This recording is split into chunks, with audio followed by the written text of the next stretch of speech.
онцгой төрсийг авах боломжтойгоос гадна за манай төв нийслэлсүүд байгаа таван газар болж байгаа.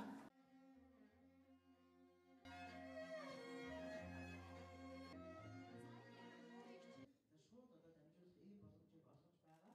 Тэгэхээр ээж байгаа. Тэгэхээр энэ төв болов тав одоо пресс центр буюу тэр мэдээлэл би нийслэлсээр байгаа төвлөрснөөс хойш өнөөдрийн хүртэл бол та бүхэн олно гэж яг